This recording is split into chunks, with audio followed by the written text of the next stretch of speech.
그 마약 수사는 기본적으로 상선 수사를 하거든요. 상선이 뭐냐면 마약을 투약한 사람 입장에서 그 사람한테 마약을 준 상위의 단계에 있는 사람을 상선이라고 그러고 그 상선을 기준으로 이 투약자는 하선이 되는 거죠. 그래서 그 마약을 투약한 사람들이 검거가 되면 아, 나 저 사람한테 마약 샀어라고 해서 그 상선을 이제 속칭 또 내린다라고 하거든요. 상선을 이제 내려서 제보를 하면 그 상선에 대한 추적을 해서 그 사람을 검거하게 되는 과정입니다. 그래서 요새 뭐 MZ 세대라는 말처럼 이제 세대 간을 어쩌고 구분하는 말들이 좀 유행을 하고 있는데 마약 세계도 올드보이와 영보이가 존재합니다.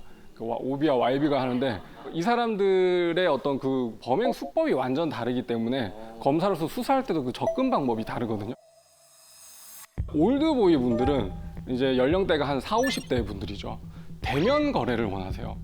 이게 마약의 은어 중에 하나가 이제 오른손 왼손 거래라고 오른손 왼손? 스쳐 지나가면서? 만나서 오른손에 마약 주고 왼손에 그 돈을 준다라는 의미로 그냥 손손 거래라고 하거든요. 그래서 이분들은 컴퓨터 조작이 좀 쉽지 않고 예를 들어서 뭐 텔레그램이나 이런 그 메신저 기능에 잘 익숙하지 않으니까 손손 거래를 좋아합니다. 그래서 이 올드보이들은 그 제보자의 진술에 좀 의존해서 수사가 이루어집니다. 그래서 투약자들이 이제 검거가 돼서 그 상선에 대해서 제보를 하면 패턴이 똑같습니다. 전화하거나 뭐 문자로 필로폰이 이제 은어가 술이니까 술 남은 거 혹시 있으세요? 너무 급해서 그런데 그럼 어디로 와? 해서 이제 가죠. 그러면 이제 그 사람이 말로서는 이제 증거가 남죠. 저 사람한테 내가 얼마 주고 샀다라는 진술이 있고 그 다음에 전화했다라면 통화 내역이 남아 있을 것이고 발신 기지국 위치 추적을 하니까 자기 집에서 전화 건 내역, 그다음에 상대방 집에서 전화 건 내역이 있다. 그럼 그 진술 믿을 만한 거죠. 이런 식으로 해서 그 진술을 보강한 이제 증거를 수집하는 방식으로 수사가 이루어집니다. 반대로 그러면 영보이들은 지금 어떻게 하느냐? 20, 30대들은 대면하는 걸 별로 좋아하지 않습니다. 그 텔레그램으로 주로 이제 소통을 하거든요. 그 텔레그램의 특성이 상대가 한 사람이라도 그 대화방을 나가버리면 그 대화방이 이제 다 폭파가 돼버리고 뭐 비밀 대화방을 또 차려서 일정한 1분 시간이 지나면 다 그냥 자료가 삭제되는 그런 식으로 이제 보안성이 가능하다니까 구매해서 투약한 사람을 잡아도 그 상선을 모르는 겁니다. 대면을 해서 하질 않았으니까 그래서 이 영보이들의 수사는 상선 추적이 굉장히 어려운 그런 특징이 있습니다. 자, 그러면 제가 화면 하나 보여드리겠습니다. 이게 이제 텔레그램에 올라와 있는 뭐 게시물인데 한번 천천히 읽어보시겠어요? 아이스, 완벽하고 놀라운 술. 부에 캔디, 몽키. 이게 실제로 그 마약방 내에서 은어로 이제 메뉴판이라고 하는 건데 그 하나의 마트에서 그냥 진열된 상품처럼 이렇게 판매를 하고 있어요. 수류탄 2개랑 캔디 하나 주세요. 약간 이런 느낌이에요. 그렇죠. 네. 별의별 말이 다 있네. 아이스라는 게 이제 필로폰의 은어거든요. 그래서 얼음, 뭐 차가운 술, 필로폰을 뜻하는 거고 대만과 멕시코는 밀수한 필로폰의 원산지입니다. 원산지 표기까지. 아니, 원산지 표기까지 할 정도로. 그다음에 0.5G가 이제 0.5g이 35만 원이라는 뜻이고 1g은 55만 원. 이게 근데 실제로 이 사람들을 그 휴대폰을 압수수색 해보면 이렇게 돼 있습니다. 1G 얼마예요? 그 한글로 1G. 아, 1G. 예, 그다음에 반지 그런 식으로 표현합니다. 그 밑에 저기 쭉 써 있는 것도 다 약의 종류예요? 그렇죠. 부액이라고 부르는 거는 이제 합성 대마라고 해서 그 전자담배. 맞습니다. 네. 그 JWH018이라고 해서 그 필로폰보다 더 이제 그 환각 정도가 높은 굉장히 좀 중한 마약. 그다음에 캔디가 도리도리라고 하는 MDMA입니다. 저렇게 각시탈 부스터 이거는 이제 그 성분을 자기 마음대로 이제 조합을 하거나 뭐 신상 마약이라고 해서 그 텔레그램 마약 방에서 유통되는 뭐 특별한 마약이라고 볼 수 있는 거죠. 이거 칵테일 메뉴네요. 그렇죠. 그런 겁니다. 네. 그렇습니다. 이해가 너무 잘 된다, 그러니까. 그래서 제가 이제 검사로 재직할 때 이 텔레그램 마약방의 운영 방식에 대해서도 정보를 수집을 해야 되고 이 마약류 시세, 그다음에 혹시 신종 마약이 나오진 않은지 이런 걸 알아보려고 저 마약방에 이제 저도 이제 회원으로 가입해가지고 오, 잠이 잠이서 아니지만 그냥 그 방에 들어가 있는 겁니다. 그러면 알람이 정말로 거의 뭐 5분 단위로 울립니다. 그 정도로 거래가 활성화돼 있고 제가 있었던 방은 거의 뭐 회원이 4,500명 정도의 방도 있었으니까 생각보다 정말 어마어마합니다. 그래서 어떻게 보면 지금 청소년들의 마약이 급증하고 있는 원인 중에 가장 큰 것도 이렇게 비대면 거래가 활성화되니까 인터넷 거래하듯이 주문하고 바로 이제 배송을 받을 수 있다는 점에서 굉장히 좀 쉽게 접근을 하는 것 같습니다. 실제로 얼마 전에 고등학교 3학년 친구들이 그 부모님한테 공부 좀 해야 되겠어. 그래서 공부방을 하나 만들어줘. 공부에 집중할 수 있게. 그래서 오피스텔에 이제 공부방을 하나 만들어줬는데 거기에 이제 고3 친구 3명이 아지트로 활용을 해서 텔레그램 마약방을 통해서 마약류를 판매를 해서 벌어들인 범죄 수익이 1억 2천만 원 정도 될 정도로 그 결국 3명은 다 이제 구속이 됐죠. 그럴 정도로 이제 학생들까지 마약으로 이제 범죄 수익을 벌어들이고 있는 상황이고 청소년들 중에 기사를 보면 초등학교 6학년이 거의 뭐 최연소 뭐 투약자라고 제가 기사를 봤는데 12살 정도니까 정말로 심각한 상황인 것 같습니다. 그래서 이게 실제적으로 어떻게 범행이 이루어지는데 지금부터 더 자세하게 제가 설명을 드릴 건데 이게 뭐 범죄를 모방하라고 말씀드리는 게 아니라 자녀분들이나 주변의 지인분이 텔레그램으로 뭔가 이상한 거 한 것 같다라고 하면 사전에 그렇게 막고 예방하는 차원에서 제가 알려드리는 겁니다. 실제로 그 기사에도 났었는데 한 마약 사건 전담하는 판사님께서 지하철 탔는데 그 옆에 어떤 사람이 휴대폰으로 이제 텔레그램으로 마약을 막 주문을 하고 있는 거를 바로 신고를 해가지고 거기서 현장에서 잡힌 경우도 있었거든요. 근데 더 충격적인 건 집에 가는 지하철 안에서 마약을 주문하고 있다는 게. 그렇죠. 아마 그렇게. SNS 하듯이 이렇게. 네. 그러니까 여러분들 아시면 또 누군가를 또 신고하거나 뭐 공익적 목적으로 좀 활용할 수 있을 것 같습니다. 자, 구조에 대해서 좀 설명을 드리면 이게 거의 뭐 피라미드식 다단계 회사랑 똑같습니다. 중소기업입니다. 그래서 총체, 그다음에 인증 딜러, 그다음에 드라퍼라는 그런 개념이 나오는데 총책은 이제 제일 그 우두머리에 있는 사람이고 인증 딜러라는 사람은 총책으로부터 받은 마약을 팔 수 있게 권한을 득한 사람, 그걸 인증 딜러라고 해요. 그래서 뭐 그 전국을 이제 권역화 해가지고 뭐 경상권, 그다음에 뭐 전라권, 충청권, 서울 뭐 이런 식으로 권역을 나눠서 인증 딜러를 이제 배치해 놓는 거죠. 그럼 그 인증 딜러들은 자기가 이제 하나의 그런 방을 운영하면서 마약을 팔아야 되는 거니까 그 마약을 실제로 붙여놓을 수 있는 그 드라퍼들을 수시로 이제 모집을 합니다. 그래서 저 아까 보여드린 마약방에 실제로 들어가면 뭐 월천 보장, 구인 광고 그런 것들이 이제 많이 올라오기도 하고 또 실제로는 그 투약자분들이 돈이 없으니까 좀 깎여줄 수 있나요? 뭐 이렇게 물어보는 경우가 있는데 그러면 은연중에 이렇게 돈 없으면 이거 드라퍼 한번 해봐라. 그러나 마약 공짜로 줄 테니까 이런 식으로 해서 꼬드겨가지고 드라퍼로 고용해서 힘든 일, 제일 위험한 일인 거잖아요. 어떻게 보면 대중에게 노출되는 거니까 그런 일을 시키는 일들이 많이 이루어져 있습니다. 그래서 구매하고 싶은 사람이 그 마약방에다가 이제 텔레그램을 보내면 그 사람한테 이제 좌표를 부립니다. 좌표라고 하는 것은 이제 마약을 드라퍼들이 숨겨둘 때 그 도로명 주소 같은 거를 이제 찍고 숨겨놓은 장소를 이렇게 찍어요. 그래서 보내면 그거 사진 보고 찾아가서 그걸 이제 득하고 실제로 그 사기치는 사람들도 많이 있어가지고 거기 숨겨놓지도 않았는데 그냥 돈만 받고 왜냐하면 신고를 못 하잖아요. 그렇기 때문에 사기로 악용하는 분들도 계시죠. 근데 반대로 마약 사범 중에 이런 사람도 있었어요. 조사를 해보니까 마약 숨겨놓는 그런 위치를 그 텔레그램 방에서 봐가지고 자기가 짐작해서 그걸 찾았다는 거예요.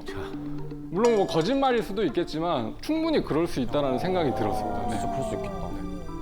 네, 그래서 저도 이제 실제로 그 마약 수사관 분들이랑 같이 함정 수사를 해서 최대한 그 드라퍼들한테 대면 거래를 유도를 하죠. 나는 이거 보면서 사고 싶다라고 해서 그 현장에 나온 사람들을 이제 체포해서 뭐 상선을 타고 가는 수사를 한다거나 아니면 그 드라퍼들한테 좌표를 받아서 그 이제 마약류를 수거를 하면 그 이제 비닐팩에 묻어 있는 지문을 추적을 해서 그 이제 마약을 포장한 사람을 체포하는 그런 기법도 많이 쓰고 있습니다. 또 마약 수사에 대해서 궁금하셨던 거 있으세요? 수사 과정? 저 근데 영화 같은 데 보면 네. 왜 드라퍼를 잡고 상선까지 이렇게 수사를 딱 파고 들었는데 알고 봤더니 상선이 이미 감옥에서 그냥 자기는 감옥에 들어간 상태에서 모든 걸 진두지휘하고 있어서 이 사람을 더 이상 벌 줄 수도 없는 상황 막 네. 이런 것들이 나오고.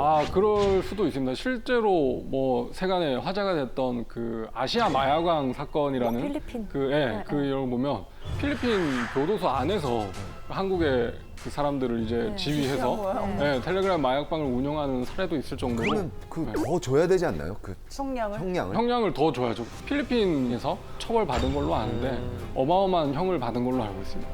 우리 한국에서 가장 많이 소비되는 마약은 뭘 것 같으세요? 필로폰 아닐까요? 맞습니다. 예. 필로폰이 지금 그 단속된 마약류 중에서 거의 뭐 68% 이상을 차지할 정도로 압도적으로 많은데요.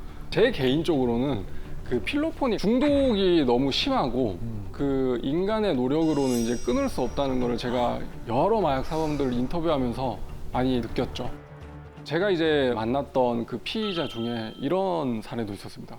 처음에는 기소유예 처분이라 해서 이제 선처를 받고 그 다음에는 이제 기소돼서 집행유예를 선고받고 그 다음에 구속돼서 실형을 선고받고 이런 전력을 거치다가 교도소로 이제 수감이 됐습니다. 그래서 뭐 2년, 3년 이렇게 복역하고 나왔어요. 출소 그 당일에 투약을 화장실에서 하고 집으로 갔어요. 근데 아내분이 보니까 알죠. 그러니까 마약을 또 필로폰을 했구나 해서 그 자리에서 또 신고를 합니다. 그래서 출소된 날 바로 경찰한테 현행범인으로 체포돼서 다시 들어온 사람도 있었거든요. 그만큼 이제 필로폰에 중독되면 위험하다는 건데 그다음에 이분들은 이제 20대 커플이었어요. 20대 초반에. 네. 참 어떻게 보면 무지한 건데 남자가 이제 그 여자한테 그 우리 캠핑 가가지고 뭐 기분 좋게 하는 약을 자기가 구해왔는데 이게 같이 한번 우리 투약해 볼래? 하고 여자친구를 계속 설득을 한 거예요. 그러니까 여자친구가 뭐 한번 해보자고 호기심에 이렇게 했는데 초심자니까 이제 주사기를 잘 못 놨나 봐요. 그 여자친구분이 뭐 피부가 파랗게 변하면서 호흡 곤란이 찾아와서 응급실에 급하게 실려갔어요. 그래서 그 응급실에서 이제 범행이 발각돼가지고 수사가 이루어진 경우가 있었는데 그냥 호기심에 그렇게 못 모르고 주사를 했다가 정말로 생명에 위독한 순간까지 오는 이런 경우도 있었습니다. 겁도 없다. 진짜. 필로폰이 이제 향정신성 의약품이잖아요. 그 향정이라는 단어 뜻 자체가 방향성을 띠고 어떤 정신을 한 방향으로 흐르게 한다는 그런 뜻인 건데 필로폰이 각성 효과와 동시에 하나에게 몰입하게 해줍니다. 그래서 실제로 그 마약 사범들 인터뷰를 해보면 이제 이게 속칭 꽂힌다라고 하는데 꽂히는 걸 보면 이제 성관계에 꽂히는 게 대부분이고 근데 의외로 그 남자분들은 이제 휴대폰 게임을 그냥 8시간 동안 쉬지 않고 하는 거. 뭐 필로폰이라고요? 예. 그리고 여성분들 중에는 청소도 의외로 많습니다.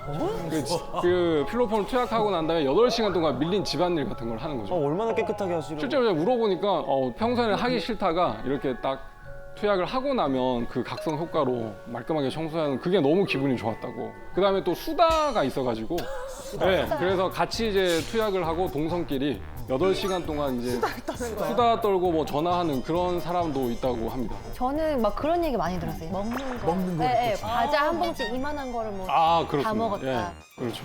한 번 꽂힌 게 그게 안 바뀐다고 하더라고요. 그 매번 사람들 할 때마다 예, 그래요? 똑같은 대로 해서 그래서 실제로 수사해 보면 투약 장소도 갔던 모텔, 그 모텔 302호 특정 모텔에서 항상 투약을 합니다. 보면. 그래서 같은 모텔만 가니까 이제 자기가 그 모텔 어떤 천장에다가 이제 필로폰을 숨겨놓고 이제 구속돼서 형을 복역하고 그 모텔에 다시 가서 그 방에서 이제 마약을 찾아서 하시는 분들도 있을 정도로 굉장히 좀 특이한 마약인 것 같습니다. 근데 이게 처음에는 이렇게 하나에 꽂혀가지고 몰입하는 게 이제 기분이 좋고 이게 속칭 하이라는 게 오지만 그 8시간이 경과한 이후에 찾아오는 그 우울감은 정말로 말로 표현할 수 없을 정도라고 하더라고요. 향정신성 약물들이 대부분 왜 우리 뇌에서 실제로 왜 도파민 같은 신경 전달 물질을 한꺼번에 확 시냅스 공간에서 생산하게 만드는데 근데 문제는 우리 뇌가 이제 항상성 기제가 있어가지고 뭘 확 뿌리거나 생산하면 그 다음에 안 생산하는 생산을 하지 않는 그런 기능이 있거든요. 그러니까 실제로 뇌 자체가 우울한 거죠. 도파민이 기분을 좀 더 좋게 만들어주는 물질인데 그걸 평상시 생산을 아예 안 해버리니까 그러니까 그 물질을 외부에서 자꾸 유입할 수 있도록 유혹에 쉽게 빠지는 건데 항상 저희들이 말씀드리지만 물리적으로 뇌가 변한 겁니다. 네, 물리적으로 뇌가. 네. 그다음에 진짜 안타까운 게 10대 고등학생이었는데 이분은 이제 심각한 우울 증세랑 ADHD 증세가 있었어요. 그래서 부모님이랑 같이 여기저기 그냥 병원을 다녀서 이제 약을 처방받는데도 아무런 효과가 없었던 거예요. 그래서 자기 스스로 그 ADHD를 한번 치료해 본다고 텔레그램 마약방에서 필로폰을 구매해가지고 그걸 이제 물에 타서 마신 거예요. 와, 그래서 그 부모님이랑 나중에 그 애랑 이제 검사실에 와가지고 같이 얘기를 하는데 부모님이 펑펑 우시는 거예요. 근데 애가 어떤 뭐 다른 목적이 있었던 건 아니고 정말로 자기 병세가 좀 호전될까봐 이렇게 투약을 했다고 하던데 이렇게 안타까운 사실 사연도 있습니다.